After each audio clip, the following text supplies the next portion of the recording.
महावीर ने एक परंपरा दी है, श्रावक को भी एक नारी के खूंटे से बांध दिया जाता है। जब विवाह की प्रथा चालू हुई, परमात्मा ने एक विवाह का निषेध, एक विवाह की परंपरा डाल दी ऋषभ देव के जमाने से कि व्यक्ति एक स्त्री के साथ अपने जीवन भर के लिए खूंटे से बंध जाए। काश वह यौवन की दहलीज पर पैर रखेगा, जवानी के जोश में जब आएगा उसे एक सुंदर लड़की के साथ उस युवक का विवाह कर दिया जाता है और उसे खूंटे से बांध दिया जाता है।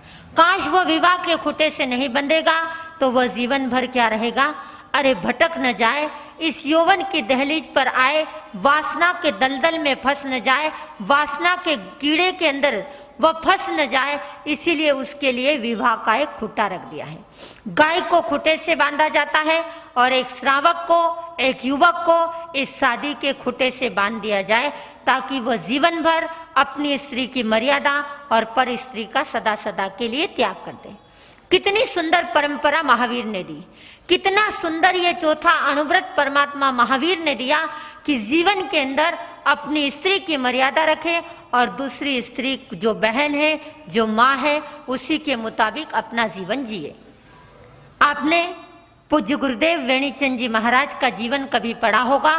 जो वेणीचंद जी महाराज शीतल संप्रदाय के एक बहुत महान, बहुत चमत्कारिक और बहुत विद्वान संत हुए हैं। आज भी आप चले जाएं राजस्थान के अंदर, जहाँ पर उनकी समाधि है, जिसके दर्शन कर कर व्यक्ति कई शाहपुरा के अंदर, जहाँ पर पूज्य गुरुदेव काले डंडे वाले श्रमण संघ के महामंत्री मोहन मुनि जी महाराज का भी जन्म हुआ, उस समाधि के दर्शन करने हमने सोचा हम भी चले जाएं। जैसे ही वहाँ का दरवाजा खोला, दो नाग देवता सामने दस्तक दे रहे। अब नाग देवता दस्तक दे रहे, हमने सोचा भाई कई लोग हमारे साथ हैं, दर्शन करने कैसे अंदर घुसे, लेकिन श्रावकों ने कहा महाराज ये तो आ गए सामने, अब रास्ता क्लियर है, आप तो चलो। हम दोनों इस साइड भी नाग, इस साइड भी नाग, दर्शन करने उस समाधि के गए। याद करना, जो परमात्मा महावीर के जमाने में परमात्मा महावीर ने कितने अभिग्रह किए थे? बोलो कितने अभिग्रह किए थे? हमारी चेन्नई से श्राविका बैठी, कितने अभिग्रह किए थे? महावीर ने 13 अभिग्रह नारी जाति के कल्याण के लिए किए थे। महावीर स्वामी के पश्चात अगर कोई इस धरती पर एक संत हुआ है तो वो है वेणीचंद जी महाराज, तपस्वी रत्न, जिनका शरीर एकदम झरझर कंता था, जिनके शरीर की पसलियों को आप गिन सकते, ऐसा शरीर जिन्होंने कर दिया। उन्होंने भी 13 अभिग्रह किए थे। महावीर के बाद कोई 13 अभिग्रह करने वाला संत हुआ, जो राजस्थान की पवित्र माटी के अंदर शाहपुरा के अंदर वो संत हुआ जिसने 13 अभिग्रह किए। जब उनकी यौवन अवस्था आई, यौवन अवस्था में एक कन्या के साथ उनकी सगाई कर दी गई। कैसे ब्रह्मचर्य का फूल व्यक्ति के जीवन के अंदर खिलता है। जब उनकी सगाई हो गई और सगाई के पश्चात कई फंक्शन था, जैसे भी आप फंक्शन में जाते हो, कभी स्थानक में प्रोग्राम होता है, कभी शादियों का होता है, कभी सगाई का होता है, कभी बर्थडे पार्टी का होता है, कभी मैरिज डे का होता है। अब तो फैशन चल गई है 25वां मनाने की, 50वां मनाने की मैरिज डे।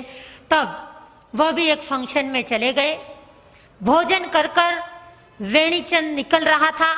जैसे निकलने लगा तो जैसे उस छत्रम से निकलने लगा तो कुछ महिलाएं निकल रही थी, तो एक महिला को उनका हाथ अड़ गया। तो उन्होंने कहा बहन जी मिच्छामि दुक्कडम। क्या कहा? बहन मिच्छामि दुक्कडम। जैसे ही मुड़कर देखा, इस लड़की के साथ मेरी सगाई हुई है, जिसको मैंने क्या कह दिया, ध्यान से सुनना, इस लड़की के साथ मेरी सगाई की है मेरे परिवार ने और मैंने इसको बहन कह दिया। अब क्या करें? आपके साथ ऐसा हो जाए तो क्या करोगे? बोलो अध्यक्ष साहब, आज के व्यक्ति के साथ अगर ऐसा हो जाए तो क्या करेंगे?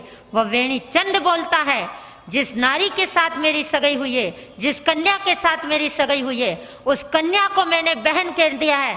अब मैं उसके साथ शादी नहीं करूंगा, मैं आजीवन ब्रह्मचर्य का पालन करूंगा। चले गए गुरु के चरणों में, यौवन की दहलीज पर पैर रखा, संयम के कंठाकीर्ण मार्ग पर बढ़ गए और संयम रत्न को स्वीकार किया। ऐसा संयम पाला, ऐसी साधना की, ऐसी क्रिया की कि उनका जीवन देखकर, उनका चरित्र पढ़कर हमारा मन कहता है, हे वेणीचंद जी महाराज, आप जैसी क्रिया, आप जैसी साधना मुझ जैसे साधक में भी आ जाए। ये थी ब्रह्मचर्य की शक्ति, ये थी उस नौजवान के अंदर ब्रह्मचर्य की ताकत कि जिस यौवना को पत्नी को बहन कह दे, उसके साथ साथ फेरे नहीं खाए और उसको सदा सदा के लिए बहन मान ले। तो आइए ब्रह्मचर्य हमारे जीवन के अंदर कैसे आए। स्थल भुजे दंड सबल और कंचन जैसे काया है, आँखों में चमक, चेहरे पे दमक, यह ब्रह्मचर्य की माया है।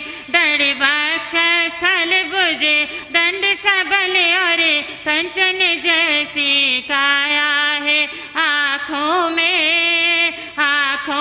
चमक, चेहरे पे दमक, यह ब्रह्मचर्य की माया है।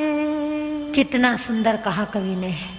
आज हम देखते हैं, आज छोटे छोटे बच्चों की आंखों की में क्या लग जाते हैं।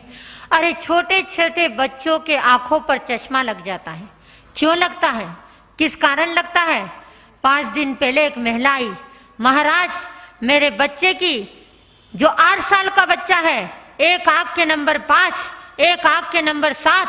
क्यों, क्या कारण है? जब गर्भावस्था में हमारी महिलाएं रहती है, जब वासनाओं पर कंट्रोल नहीं करती है, वासनाओं पर ब्रेक नहीं लगाती है, टीवी देखती है और वासनाओं का वेग इनका चलता रहता है, फिर कहते हैं कि बच्चा हनुमान बन जाए। भूल जाना, हनुमान कदापि नहीं बन सकता आपका बच्चा, कदापि राम नहीं बन सकता, कदापि वह शक्तिशाली पुरुष नहीं बन सकता है। काश अपने बच्चे को शक्तिशाली पुरुष बनाना है तो आपको सबसे पहले माता अंजना बनना पड़ेगा। जब तक आप माँ अंजना नहीं बनोगे तब तक ये सपने भूल जाना। याद रखना, माँ अंजना जब सासू उस अंजना को निकाल देती है कलंक देकर, लेकिन धन्य है उस बहू को, धन्य है उस वीरांगना को जब कलंक देकर सास निकाल देती है, फिर भी अपने जीवन का कैसे निर्वाह करती है।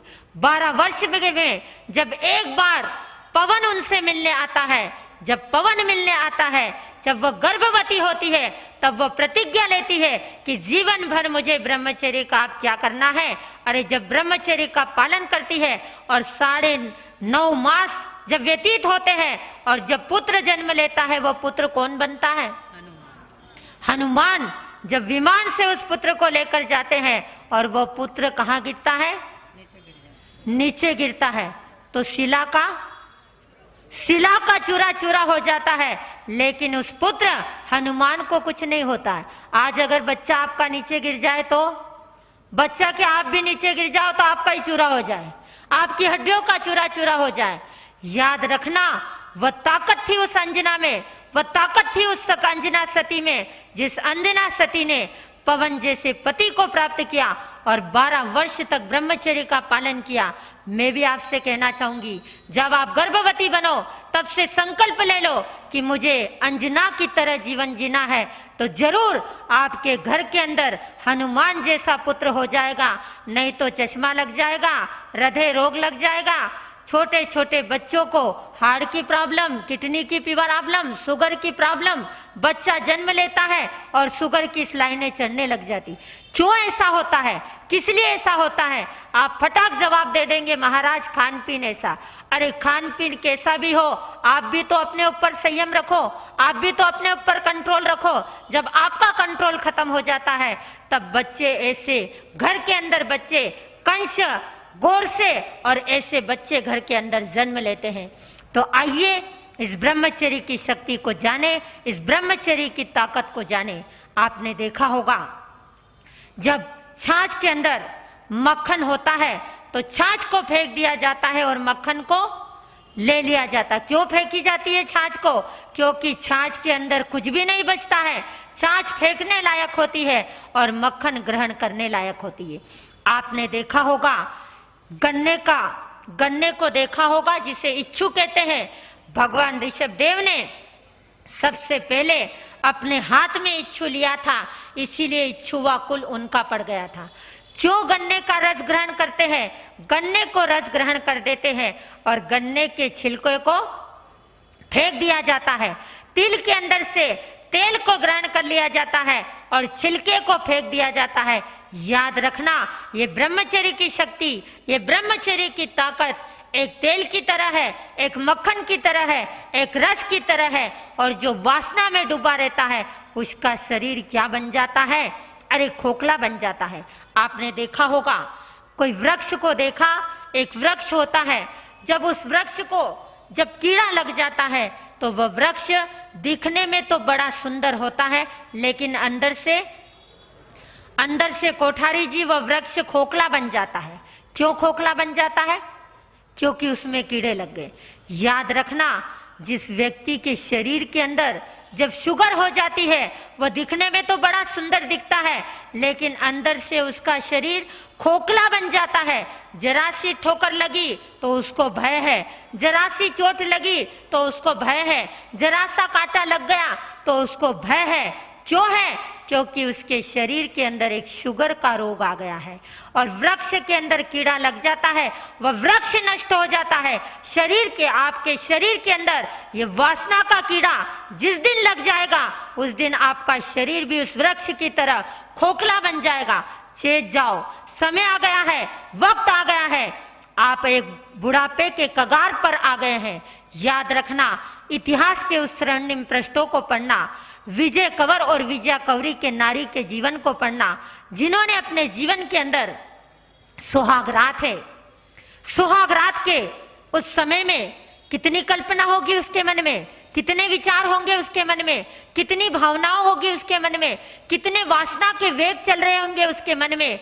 सुहागरात के दिन अपने पति के रूम में आती है, विचार करती है, करके 16 श्रृंगार पियो पे जाती, पियो पे जाती, बालम से सुंदर प्रेम धरी बतलाती, गहना पहरा है खूब घुंघर घमकाती, घुंघर घमकाती, कामी की छाती थरर थरर थर्राती, हित करके बोले विजय कंवर सुन प्यारी, भर यौवन में पाल्यो सिल के ममता मारी, श्री विजय कंवरी और विजया कंवरी भारी हो भारी, भर यौवन में पाल्यो सिल के ममता मारी। श्रृंगार से सजी हुई नारी विचार करती है, अपने पति से कहती है, प्राणनाथ, कुछ मुझसे अपराध हुआ है, आप नाराज क्यों नजर आ रहे हो? क्या कारण? कोई मैंने गलती कर दी, कोई मैंने अपराध कर दिया? तब विजय कंवर कहता है, विजया चिंता मत करो, तुम फिक्र मत करो, तुम उदास मत हो, तुम नर्वस मत हो, तुम मायूस मत हो।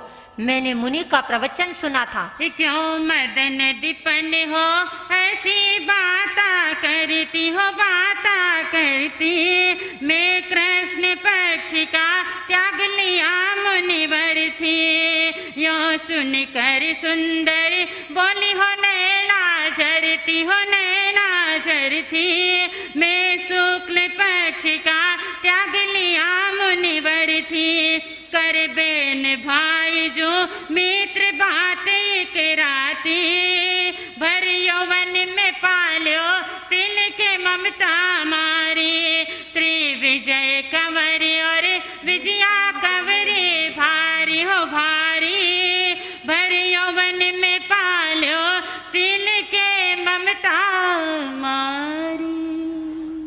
जब विजय कंवर कहता है, तुम चिंता मत करो, मैंने कृष्ण पक्ष के त्याग लिए हैं, तब विजया विचार करती है, आपने कृष्ण पक्ष के त्याग लिए, मैं भी मुनि के पास गई थी और मैंने मुनि से शुक्ल पक्ष के त्याग ले लिए। विचार करना, एक ने कृष्ण पक्ष के त्याग लिए हैं, एक ने शुक्ल पक्ष के त्याग लिए हैं। अब दोनों विचार करते हैं, चिंता करने की क्या बात है, आज से हम दोनों भाई बहन की तरह पूरा जीवन व्यापन करेंगे, इस सफेद चादर को कोई भी काला दाग नहीं लगने देंगे, एक फूलों की माला और एक तलवार बीच में रख दी। जब ये जिस दिन फूलों की, जब हमारे विचारों में परिवर्तन आ जाएगा, जब हमारे मन के अंदर अगर गलत भावना आ जाएगी, तो ये फूलों की माला क्या हो जाएगी? अरे कुमला जाएगी। याद रखना, जो यौवन की दहलीज पर पैर रखे और दोनों आजीवन ब्रह्मचर्य का पालन कर ले, भाई बहन की तरह रहने लग जाए। वक्त गुजरता गया, समय गुजरता गया। काश इस युग की कन्या होती, काश इस युग का युवक होता। एक सगाई छूट गई तो छूट गई, दूसरी कर लो। एक गई तो गई, दूसरी शादी कर लो। आज ये परंपराएं चल गई। बड़ा दुख होता है, बड़ी पीड़ा होती है, बड़ा खेद होता है। हर वर्ष चतुर्मास होते हैं और हर वर्ष चतुर्मास में साधनाएं होती, आराधनाएं होती, उपासनाएं होती और अनुष्ठान भी होते हैं। जब चेन्नई में हम लोग चतुर्मास के लिए गए, जहां पर धर्म की गंगा बही, जहां धर्म की इतनी ताकत, चेन्नई का नज़ारा देखती हूँ, बेंगलोर का नज़ारा देखती हूँ, बॉम्बे का नज़ारा देख चुकी हूँ, हृदय गदगद हो जाता है। जिस चेन्नई के अंदर एक पहला क्षेत्र ऐसा देखा जिंदगी के अंदर, जहां पर एक तलाक तो मैंने बहुत देखे। कल पेपर में पढ़ा था कि सबसे ज्यादा तलाक होने लग गए हैं हमारे इस पूरे राष्ट्र के, हिंदुस्तान ही नहीं पूरे वर्ल्ड के अंदर ज्यादा से ज्यादा तलाक की संख्याएं बढ़ती जा रही है। लेकिन चेन्नई जैसा एक क्षेत्र मैंने देखा जहां पर एक तलाक वाले तो बहुत नजर आते हैं, 2 तलाक वाले नजर आते हैं, लेकिन तीसरी शादी वालों की चेन्नई में मैं आपको 500 संख्या बता दूं। विचार करो, चिंतन करो। एक जैन परिवार के अंदर अगर 500 परिवार अगर थर्ड मैरिज वाले मिल जाए, मैं तो उनसे कहती हूँ भाई, एक में सुख नहीं मिला, 2 में नहीं मिला, तीसरे के लिए क्यों जा रहे हो? अब तो दीक्षा ले लो। अब तो आजीवन विजय कंवर विजया कंवरी नहीं बने, आचार्य खूबचंद जी महाराज नहीं बने, जिन्होंने मात्र सुहाग रात के दिन विजय कंवर और विजया कंवरी अतीत में हुए, लेकिन वर्तमान के अंदर आचार्य खूबचंद जी महाराज एक ऐसे महान संत हुए, आदर्श त्यागी हुए, जिन्होंने मात्र 16 वर्ष की उम्र के अंदर शादी होती है और निम्भायड़ा के जो महान आचार्य सुहाग रात के दिन कूद जाते हैं और अपनी पत्नी वहीं पर रह जाती है। पत्नी 2 साल के बाद दीक्षा लेती है और सुहाग रात के दिन आचार्य खूबचंद जी महाराज दीक्षा ले लेते हैं।